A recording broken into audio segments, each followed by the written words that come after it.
Hi friends, this is Barb Pask in Ohio. I'm not going to paint tonight. I'm just going to do a quick video. I thought I'd share with you some products and some tools that you might find interesting. First thing I wanted to talk about was acrylics. I consider myself an oil painter, and I primarily use the water mixable oils, but I do use acrylics for some projects. If you're an acrylic painter, you may use Liquitex, which is an absolutely fine, kind of creamy acrylic. Wanted to make you aware of a couple other brands of acrylic that you may or may not be aware of. One is the Golden Fluids. These are a thinner, high pigment acrylic. Nice to work with, nice coverage. Nice product if you like to do poured paintings. You mix them with a pouring medium. You've probably seen that done. Layer it in a cup and tip it around on the canvas. Very good quality product.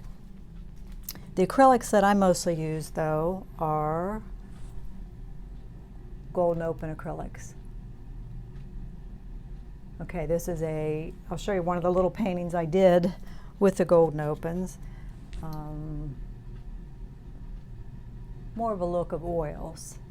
They are very slow drying, really nice to work with. I mean, if you want something a little quicker than the oil paintings, and that's why I use these, but easier to work with than a normal typical acrylic, the Golden Opens are really nice.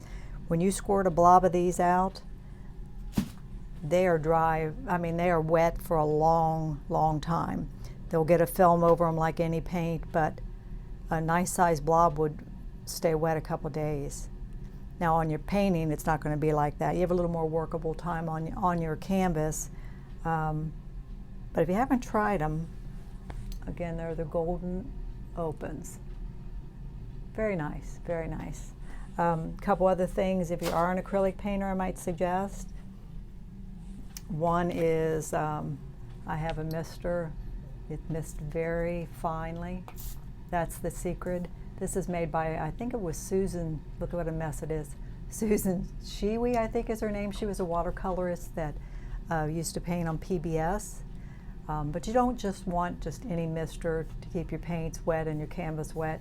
You want one that sprays a very fine mist, and this one does. No label on it. It's a mess, like I say. Another thing for acrylic painters, and I don't know why you wouldn't do this if you could, they make Stay Wet Painter's Pal. This is a sponge that you can soak and put into a palette box. Oil painters and acrylic painters typically use a Masterson box. It's a blue box that seals with it's white box that seals with a blue lid. I mean, that's what I use for my oil paints, but they make sponges to fit that box. You wet that sponge down and put it in that box, and then they make palette paper, acrylic paper, see, stay wet, and there are directions that you follow. It tells you how to use this paper. You soak it, and you lay it then on top of the sponge in the box. I have, done plein air painting with the acrylics, and your puddles stay wet. When you mix up a puddle of green maybe and you want it there for later on, you go back and it's still wet. So again, I don't know why in the world you wouldn't use that. I use, and I've mentioned this over and over, water mixable oils. Cobra is my favorite brand. I order them from Dick Blick. Another good brand, I believe, is the Duo. I've had a few questions about them. I've had a lot of comments made to me over the years. Some people don't like them. Some people think they're sticky. I went directly from traditional oils to these. And the reason I went with the Cobra is, I don't know if you're familiar with Mark Hansen, a very good artist, but he had mentioned that he was having headaches with the traditional oils, and he was using the Cobras. So we sent some messages back and forth. I had some questions, and that's how I ended up with the Cobra, which I'm glad I did. I was never an oil painter that really used a medium anyway. I used a little bit of solvent to thin with. There are mediums for these. I haven't cared for any of them. I mean, paint is made to use from the tube. The consistency is right. That may not be the way you work. You might be a person that does glazing. But, I mean, they're made to use out of the tube.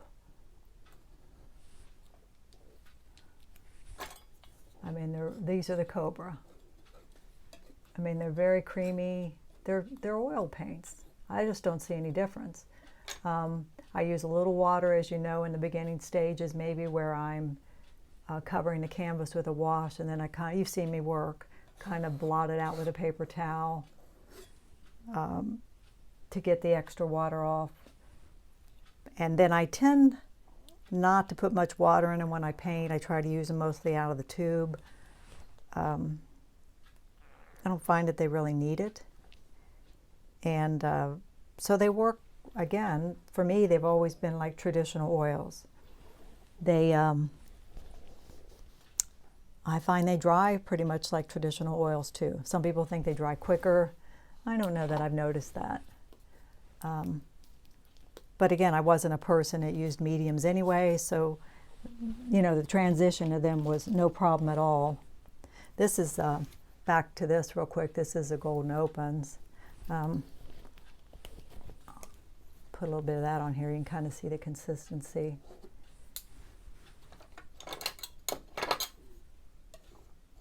These are the Opens.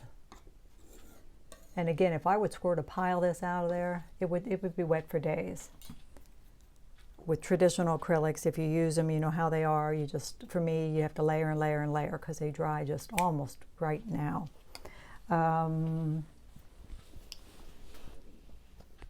If you got any other questions on any of that, let me know. Like I said, I had someone asking me about the water mixables, so I thought I'd go into that a little bit. I quit using traditional oils just for health reasons. I'm very prolific. I didn't want that container of solvent sitting in front of me all the time. So that's why I made the switch. And I just don't regret it at all. I mean, water cleanup's really nice. You know, I've been really happy with them. Show you a few other things here. I've mentioned this every time I paint, really. These are my brushes that I'm using. Rosemary and Company.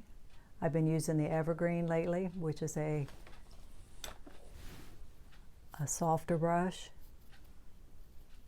May or may not be. I mean, they make all different kinds. And I'll show you one of their brushes that someone recommended. It's called the Sword. And it's one, say you were to do tree trunks, you just would not have the control you would have with a fine liner brush. So they would look more natural. Before that, I was using the Ivory, the Rosemary Ivory. And they're not inexpensive, but they are very nice quality. They don't fall apart. They come out of the UK, but there are dealers here in the United States. You just Google them and you'll find them. Wanted to show you these. These are interesting. Don't use them a lot, but they're really fun to use. They are made by Catalyst. If you like to work with a palette knife, you would enjoy these. These are just so much fun, very rubbery. I have actually done whole paintings with these. Just work with the paint. I'm not going to mix these because obviously one's acrylic, and here, let's put a little bit of the, this is also Cobra. But again, you know, they're kind of like a palette knife, but a very flexible palette knife. And you can work right on the canvas with them. They just feel great, really fun. And as you can see, I've got several sizes. Great big one. That's a big guy.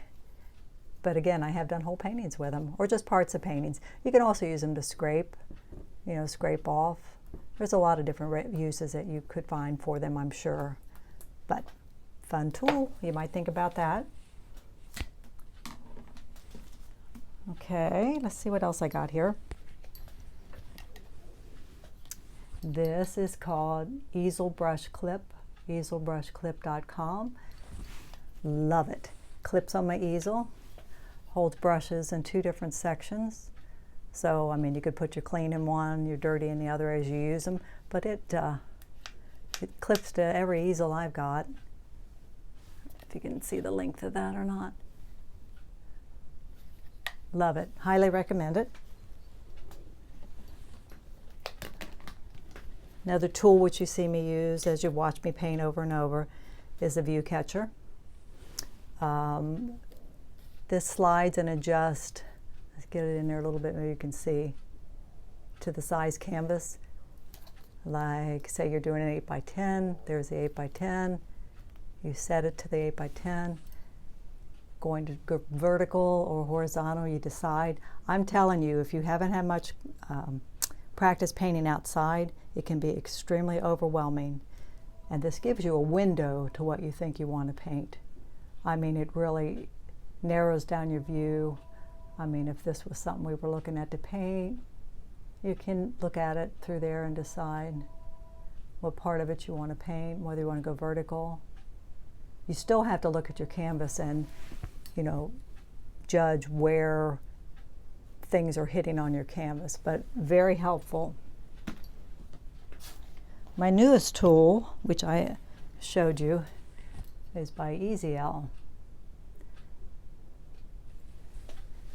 And show you how this works. I used it today to do a still life, and I mean, it's really easy to move it around a little bit.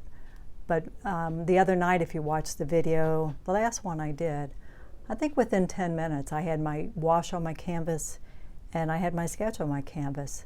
So, you know, even if it's not a real precise drawing, what it does do is get things where they should be on your canvas. I mean, I'm kind of giving you my view of it, which doesn't work, okay? Well, you're going to look through it. Again, you might section off your canvas like I did the other night, you know, and draw, you know, as you look at it. And then look where, within what falls within the first, this 1/9 of your canvas, and so forth and so on. And I think it really speeds things up. And it's like a dry wipe. So you just take a paper towel and wipe it off. So I used it outside the other day. I used it for a couple still lifes. Again, I used it for one today. I'm enjoying it. When you're outside, roof lines can be very tricky. Sometimes if you're standing like on the corner of a building, to judge how far in the distance the side of a building goes, that can be tricky too. So I think I'm going to find this very helpful. I'm really liking this. Here's a very simple thing that you can do if you don't have the money and you don't want to invest in that, or is to take a mat and cut the mat at the corners like that. Okay? You can use this outside, you know, approximate the shape of your canvas. You can use it outside. You can use it obviously inside, and you can lay this on a photograph. Say you've got a barn and some trees, you know, move it around on, again, you need to set it up for approximately the correct format for your canvas. But say this is it, well, say we're doing a square, okay? And this is my photograph. You know, I can move it around and figure out my composition and decide and use it that way. But it's, you know, it's basically a free tool. You know, that was the first thing I started using. Show you, this is Excuse a Condition. This is, and I've had this for a lot of years. This is a picture perfect viewfinder. This has your grid on it, composition lines. What I find most useful with this though are the red tinted windows. And this is why. It's a little trickier with reds, I'm not going to lie, but you look through this and this will help you judge value.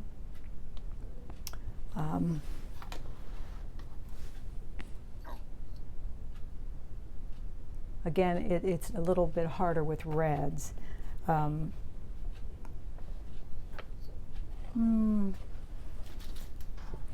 What it does for you if you look through it, again, it shows you value. It shows you what's lightest and darkest in your painting. It will show you what pops out. You're looking at my bird there.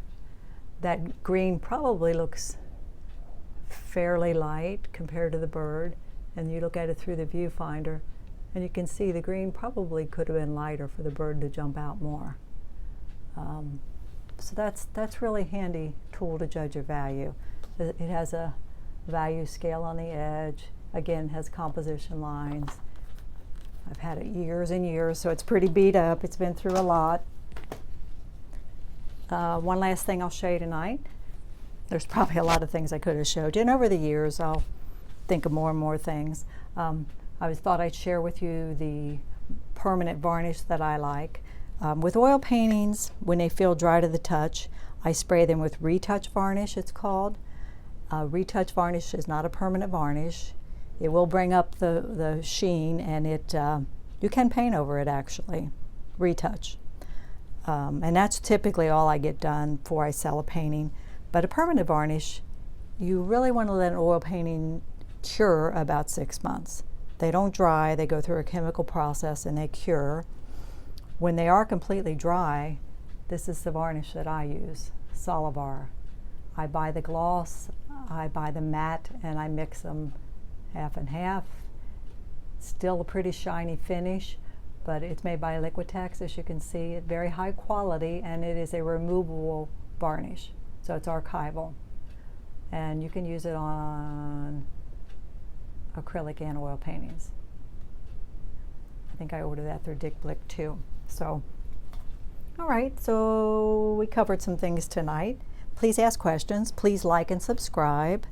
I'll put a link below to my website if you want to check out some of my work. And next time I'll paint for you. Thank you for joining me.